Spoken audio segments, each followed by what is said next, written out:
Hello అండి. అందరికీ నమస్కారం. వెల్కమ్ టు మధురం వ్లాగ్స్. మేము రీసెంట్‌గా ఊటీ, కోయంబత్తూర్, కొడైకెనాల్ అండ్ పళని ట్రిప్‌కి వెళ్ళాము. నేను ఈ వీడియోలో మీకు ఊటీకి ఎలా వెళ్ళాలి, ఎక్కడ స్టే చేయాలి, అక్కడ చూడాల్సిన మెయిన్ ప్లేసెస్ ఏంటి, ఈ ట్రిప్‌లో ఉన్న డూస్ అండ్ డోంట్స్ ఏంటి, ఇవన్నీ మీకు ఎక్స్‌ప్లెయిన్ చేస్తాను. ఈ వీడియోలో ఊటీ ట్రిప్ గురించి కవర్ చేస్తాను. మేమైతే కాచిగూడలో స్టార్ట్ అయ్యామండి. కాచిగూడలో మైసూర్ సూపర్ ఫాస్ట్ ఎక్కి నెక్స్ట్ డే మార్నింగ్ మైసూర్‌లో దిగాము. ఇప్పుడు అదే ట్రైన్‌ని అశోకపురం వరకు ఎక్స్టెండ్ చేశారు. మీరు కావాలంటే అదే ట్రైన్ ఎక్కి మైసూర్‌లో దిగొచ్చు. మైసూర్‌లో బ్రేక్‌ఫాస్ట్ చేసిన తర్వాత మేము ఊటీకి వెళ్ళడానికి మైసూర్‌లో క్యాబ్ బుక్ చేసుకున్నామండి. మనం రైల్వే స్టేషన్ నుండి బయటికి రాగానే చాలా క్యాబ్స్ మనకు అవైలబుల్‌గా ఉంటాయి ఊటీకి వెళ్ళడానికి. లేదు అంటే మనం మైసూర్ బస్ స్టాండ్‌కి వచ్చైనా బస్ ఎక్కొచ్చు. బట్ బసెస్ అనేవి అంత ఫ్రీక్వెంట్‌గా అయితే ఉండవు. అండ్ లోకల్ బస్సెస్ అయితే అన్ని స్టాప్స్‌లో ఆపి తీసుకెళ్తారు. మనకి ఊటీకి వెళ్ళడానికి చాలా టైం పడుతుంది. కొన్ని ప్రైవేట్ ట్రావెల్స్ బసెస్ కూడా ఉంటాయండి. అవి మైసూర్ నుండి నాన్ స్టాప్‌గా ఊటీకి వెళ్ళిపోతాయి. నెక్స్ట్ వచ్చేసి స్టే అండి. మనం ఊటీలో స్టే చేయడానికి ముందుగానే రూమ్ బుక్ చేసుకోవడం చాలా బెస్ట్ థింగ్ అండి. ఒకవేళ పీక్ సీజన్‌లో వెళ్తే సడెన్‌గా ప్రీ బుకింగ్ లేకుండా రూమ్ దొరకడం చాలా కష్టం అవ్వచ్చు. ఊటీలో మనకి కాటేజెస్‌తో పాటు చాలా హోమ్ స్టేస్ కూడా అవైలబుల్‌గా ఉంటాయి. మనకి చాలా ట్రావెల్ వెబ్‌సైట్స్‌లో ముందుగానే బుక్ చేసుకోవడానికి వీలుగా ఉంటాయి కూడా. సో, ప్రియర్‌గానే ట్రావెల్ వెబ్‌సైట్స్‌లో మన బడ్జెట్ అండ్ చాయిస్‌కి తగ్గట్టుగా రివ్యూస్ చూసి మనం కాటేజెస్ ఆర్ హోమ్ స్టేస్‌లో రూమ్స్ ముందుగానే బుక్ చేసుకోవచ్చు. నెక్స్ట్ థింగ్ వచ్చేసి ఊటీలో టూరిస్ట్ స్పాట్స్‌ని ఎలా విజిట్ చేయాలి? ఊటీలో మనం టూరిస్ట్ స్పాట్స్‌కి వెళ్ళడానికి క్యాబ్స్ అవైలబుల్‌గా ఉంటాయి. అలాగే లోకల్ ఆటోస్ కూడా ఉంటాయండి. ఇవి కాకుండా మెయిన్‌గా టూరిస్ట్ బసెస్ అంటే చిన్న చిన్న ట్రావెల్ టెంపోస్ కూడా అవైలబుల్‌గా ఉంటాయి. క్యాబ్స్ అండ్ ఆటోస్‌లో మనం సెపరేట్‌గా వెళ్లి చూడొచ్చు. బట్ మనం ఎక్కువ మంది ఉన్న బడ్జెట్‌లో ట్రిప్‌ని కవర్ చేయాలన్నా ఈ మినీ టూరిస్ట్ బసెస్ ఏవైతే ఉన్నాయో అవి చాలా బెస్ట్ ఆప్షన్ అండి. వాటిని బుక్ చేసుకోవడానికి మనం స్టే చేసే హోటల్ వాళ్ళనైనా ఇన్ఫర్మేషన్ అడగొచ్చు. వాళ్ళు మనకి ఈ ట్రావెల్ టెంపోస్ యొక్క ప్యాకేజెస్ అండ్ ప్రైజెస్‌ని మనకి ప్రొవైడ్ చేస్తారు. ఈ ట్రావెల్ టెంపోస్ వాళ్ళు వన్ డేలోనే అన్ని ప్లేసెస్‌ని మనం కవర్ చేయలేం కాబట్టి డిఫరెంట్ ట్రావెల్ ప్యాకేజెస్‌ని ప్రొవైడ్ చేస్తారనమాట. ఒక ప్యాకేజ్‌లో కొన్ని ప్లేసెస్ అండ్ ఇంకో ప్యాకేజ్‌లో ఇంకొన్ని ప్లేసెస్ ఉంటాయి. ప్రీ బుకింగ్ ఛార్జెస్ అయితే ఏమి ఉండవండి. జస్ట్ మనం ముందు రోజే వాళ్ళని కాంటాక్ట్ అయ్యి number of persons and cottage address చెప్పాలి. వాళ్ళు నెక్స్ట్ డే మార్నింగ్ అరౌండ్ 8:30కి మన కాటేజ్ దగ్గరకొచ్చి మనల్ని పిక్ చేసుకుంటారనమాట. మనం బస్ ఎక్కిన తర్వాతే వాళ్ళు మన దగ్గర నుండి ఛార్జెస్ అనేవి కలెక్ట్ చేస్తారు. మనం గనక సైట్ సీయింగ్‌కి క్యాబ్స్‌ని చూస్ చేసుకుంటే ద మెయిన్ అడ్వాంటేజ్ ఈస్ మనం ఎక్స్‌ప్లోర్ చేయడానికి చాలా టైం ఉంటుందన్నమాట. బట్ క్యాబ్ చార్జెస్ అయితే చాలా ఎక్కువుంటాయి. అండ్ మనం చూడాల్సిన అన్ని ప్లేసెస్ గురించి ఎక్స్‌ప్లెయిన్ చేయడానికి మనకు గైడ్ అయితే ఉండరు. బట్ ఈ ట్రావెల్ టెంపోస్‌లో అడ్వాంటేజ్ ఏంటంటే వాళ్ళు గైడ్‌ని కూడా ప్రొవైడ్ చేస్తారు. ఆ ప్లేస్‌కి సంబంధించిన డీటెయిల్స్, అది ఎందుకంత ఫేమస్ అయింది అండ్ ఆ ప్లేస్ హిస్టరీ లాంటివి మనకి ఒక స్పాట్ రాగానే లేదంటే ఆ సైట్ సీయింగ్ ప్లేస్‌కి జస్ట్ రీచ్ అయ్యే ముందైనా మనకి బ్రీఫ్‌గా ఎక్స్‌ప్లెయిన్ చేస్తారనమాట. వీళ్ళు ఆల్మోస్ట్ మనకి ఒక రోడ్‌వేలో ఉన్న అన్ని ఇంపార్టెంట్ ప్లేసెస్‌ని కవర్ చేస్తూ తీసుకెళ్తారు. బట్ ఓన్లీ డ్రాబ్యాక్ ఏంటంటే ఎక్స్‌ప్లోర్ చేయడానికి ఎక్కువ టైం ఉండదు. వాళ్ళొక లిమిటెడ్ టైం మనకిస్తారు. అంటే ఆ సైట్ సీయింగ్ ప్లేస్‌ని బట్టి.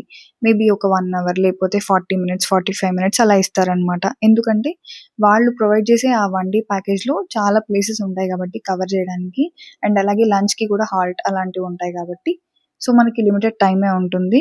ఆ లిమిటెడ్ టైంలోనే మనం వెళ్ళి ఆ ప్లేస్‌ని చూసి మళ్ళీ మనం ఆ ట్రావెల్ టెంపోకి రిటర్న్ అవ్వాలనమాట. సో, మళ్ళీ వాళ్ళు మనల్ని నెక్స్ట్ ప్లేస్‌కి తీసుకెళ్ళిపోతారు. ఊటీ ట్రిప్‌లో మనం మెయిన్‌గా కవర్ చేయాల్సిన ప్లేసెస్ ఏంటంటే pine forest, 9th mile shooting point, Paikara water falls, Ooty lake, Doddabetta peak, tea factory and chocolate factory.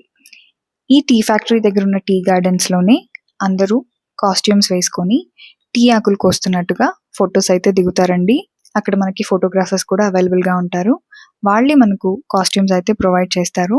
మనం tea factory and chocolate factory visit చేసి రిటర్న్ అవుతున్నప్పుడు మనకు ఆ ఫోటోని ప్రింట్ అయితే తీసిచ్చేస్తారు.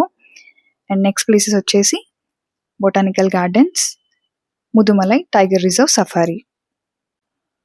లాస్ట్‌లో చెప్పిన ముదుమలై టైగర్ రిజర్వ్ సఫారీకి టైం ఉంటే తప్పకుండా వెళ్ళండి. మనం సఫారీకి వెళ్ళాలంటే ఓన్ వెహికల్స్‌లో అయినా వెళ్ళొచ్చు. లేదా సఫారీ జీప్స్ అయినా ఉంటాయి. సఫారీ జీప్‌లో వెళ్ళాలి అంటే మనం దాని గురించి ఇందాక చెప్పిన ట్రావెల్ టెంపోస్ వాళ్ళనైనా ఇన్ఫర్మేషన్ అడగొచ్చు. ఎందుకంటే వాళ్ళు కొంతమంది సైట్ సీయింగ్ ప్యాకేజెస్‌లో అది కూడా ఇంక్లూడ్ చేసుంటారు. వాళ్ళు మనల్ని మాసినగుడి అనే ప్లేస్‌కి తీసుకెళ్తారు. అక్కడి నుండి సఫారీ జీప్స్ అయితే స్టార్ట్ అవుతాయి. Safari on road and of road ఉంటుందండి. వర్షం పడితే ఆన్ రోడ్ తీసుకెళ్తారు. లేదంటే ఫారెస్ట్ మధ్యలోంచి ఆఫ్ రోడ్ సఫారీ ఉంటుంది. మనం ఎన్నో యానిమల్స్‌ని ఈ సఫారీలో చూడొచ్చు. చాలామంది టైగర్స్‌ని చూడడం కోసమే ఈ సఫారీకి ఎళ్తారు. బట్ చాలా కొద్ది మందికి మాత్రమే టైగర్స్ కనిపిస్తాయి. మాకైతే కనబడలేదండి. బట్ ఈవినింగ్ టైమ్ ఆ ఫారెస్ట్ మధ్యలోంచి ఈ సఫారీ అనేది చాలా డిఫరెంట్ ఎక్స్‌పీరియన్స్. మనం ఈ సఫారీలో కొన్ని ట్రైబల్ విలేజెస్‌ని కూడా దాటేసి వెళ్తాము. ఆ విలేజెస్ కూడా చూడ్డానికి ఎంతో అందంగా ఉంటాయన్నమాట. మళ్ళీ మనల్ని వాళ్ళు సన్‌సెట్‌కి ముందే మాసినగుడిలో డ్రాప్ చేస్తారు. నెక్స్ట్ ఫుడ్ విషయానికొస్తే ఊటీలో ప్యూర్ వెజ్ అలాగే veg and non veg restaurants మనకి చాలా ఉంటాయి. Both south Indian and north Indian varieties అయితే మనకి చాలా ఆప్షన్స్ ఉంటాయన్నమాట. మనకక్కడ డామినోస్, కేఎఫ్‌సీ లాంటివి కూడా ఉంటాయి. మేమైతే అక్కడ కైలాష్ పర్వత్ అనే రెస్టారెంట్‌ని అండ్ ఏ2బీ అనే ఫుడ్ కోర్ట్‌ని ఎక్కువ విజిట్ చేశాము. ఊటీలో మనకి హ్యాంగ్ ఔట్ అవ్వడానికి కూడా చాలా చాలా క్యూట్ కేఫేస్ ఉంటాయి.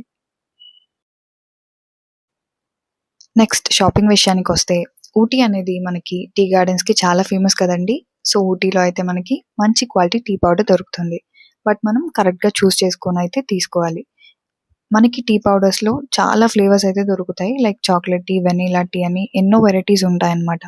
కొన్ని షాప్స్ వాళ్ళు మనకి ట్రయల్‌కి కొంచెం టీ కూడా ఇస్తారు. మనం తాగేసి ఒకవేళ మనకి టేస్ట్ నచ్చితే we can buy it. Next వచ్చేసి స్వెటర్స్ అండి. మనకి ఊటీలో చాలా ఫైన్ క్వాలిటీ స్వెటర్స్ అనేవి దొరుకుతాయి. మనకి అక్కడ చాలా లోకల్ షాప్స్ ఉంటాయన్నమాట ఉలెన్ క్లోత్స్ అమ్మేవి. లేదు అంటే మనం బొటానికల్ గార్డెన్స్ చూసిన తర్వాత బయట టిబెటన్ మార్కెట్ ఉంటుంది. ఈ టిబెటన్ మార్కెట్‌లో మనకి ఉలెన్ క్లోత్స్, కంఫర్టర్స్ లాంటివి చాలా బెస్ట్ క్వాలిటీవి రీజనబుల్ ప్రైసెస్‌కి దొరుకుతాయన్నమాట. మనం అలా టిబెటన్ మార్కెట్‌లో అయినా ఉలెన్ క్లోత్స్‌ని పర్చేస్ చేసుకోవచ్చు. అదే టిబెటన్ మార్కెట్‌లోనే మనకి toys, bags, fridge magnets, handicrafts, handmade jewellery ఇలా చాలా స్టాల్స్ ఉంటాయన్నమాట మనకి షాపింగ్ చేసుకోవడానికి. నెక్స్ట్ వచ్చేసి చాక్లెట్స్. ఊటీలో మనకి చాలా చోట్ల బెస్ట్ క్వాలిటీ చాక్లెట్స్ అయితే దొరుకుతాయి. మోస్ట్ ఆఫ్ ద ప్లేసెస్‌లో మనకి హోమ్‌మేడ్ చాక్లెట్సే దొరుకుతాయి. వాళ్ళు మనకి టేస్టింగ్‌కి శాంపిల్ కూడా ఇస్తారు. మనకి నచ్చితే మనం అక్కడ కొనుక్కోవచ్చనమాట. అండ్ అలాగే ఊటీలో కంపల్సరీగా హాట్ చాక్లెట్‌ని అయితే ట్రై చేయండి. ఆ కూల్ వెదర్‌కి హాట్ చాక్లెట్ తాగుతూ ఉంటే చాలా చాలా బావుంటుంది. Just give it a try. ఊటీలో మనకి మంచి స్పైసెస్ కూడా దొరుకుతాయి. ఎస్పెషల్లీ అక్కడి గార్లిక్ అయితే చాలా ఫేమస్ అండి. అది మనకి ఇక్కడున్న లోకల్ గార్లిక్ కంటే ఊటీ గార్లిక్ చాలా ఘాటుగా ఉంటుందన్నమాట. ఊటీలో మనకి టిబెటన్ మార్కెట్‌తో పాటు స్ట్రీట్ షాపింగ్ కూడా చాలా బావుంటుందండి. అయితే షాపింగ్ చేయాలనుకునే వాళ్ళు నైట్ 9 లోపలే షాపింగ్ చేయడం బెటర్ అండి. ఎందుకంటే అక్కడ మోస్ట్ ఆఫ్ ద షాప్స్ 8:30, 9కే క్లోజ్ చేసేస్తుంటారు. Coming to the last part dos and don'ts అండి. ఊటీకి వెళ్ళేవాళ్ళు మస్ట్‌గా మీ స్వెటర్స్ అయితే తీసుకెళ్ళండి. సీజన్ సమ్మర్ అయినా సరే చీకటి పడితే అక్కడ చాలా చలి స్టార్ట్ అవుతుంది. సో, కంపల్సరీగా మీ థర్మల్స్ అయితే క్యారీ చేయండి. నెక్స్ట్ వచ్చేసి షూస్. నా సజెషన్ ఏంటంటే అక్కడ మన సైట్ సీయింగ్ అంతా హిల్లీ ఏరియాస్‌లో ఉంటుంది. ల్యాండ్ అన్‌ఈవెన్‌గా ఉంటుంది కాబట్టి మనం నార్మల్ శాండల్స్ ఆర్ హీల్స్ వేసుకొని వెళ్తే అస్సలు కంఫర్టబుల్‌గా మనం వాక్ చేయలేము. So, it's better to wear shoes అన్నమాట. Next carry an umbrella if possible. ఎప్పుడైనా సరే సడన్‌గా మబ్బులు వచ్చేసి రెయిన్ స్టార్ట్ అయిపోవచ్చు. ఎందుకంటే మనం చాలా హై ఆల్టిట్యూడ్స్‌లో ఉంటాం కాబట్టి. So, it's better to carry an umbrella. Next carry some currency notes. అక్కడ చాలా సైట్ సీయింగ్ ప్లేసెస్‌లో లోకల్ వెండర్స్ ఉంటారు. మనం అక్కడ ఏమన్నా స్నాక్స్ ఏమన్నా కొనుక్కోవాలన్నా సరే, లేదంటే వాటర్ బాటిల్స్ పర్చేస్ చేయాలన్నా చాలా మంది దగ్గర యూపీఐ అయితే అవైలబుల్‌గా ఉండదు. అండ్ అలాగే కొన్ని చోట్ల మొబైల్ సిగ్నల్స్ కూడా ఉండవన్నమాట. సో, కొంత మనీ అయితే వాలెట్‌లో క్యారీ చేయండి. సో, ఇదండి నేను నా ఊటీ ట్రిప్‌లో తెలుసుకున్న కొంత డీటెయిల్స్ అండ్ ఇన్ఫర్మేషన్ నేను మీతో షేర్ చేశాననుకుంటున్నాను. Thanks for watching my video అండి. అలాగే నెక్స్ట్ వీడియోలో Ooty to Coimbatore and Kodaikanal vlogs చేస్తాను. Please do watch. అలాగే please like, share and subscribe to my channel Madhuram vlogs.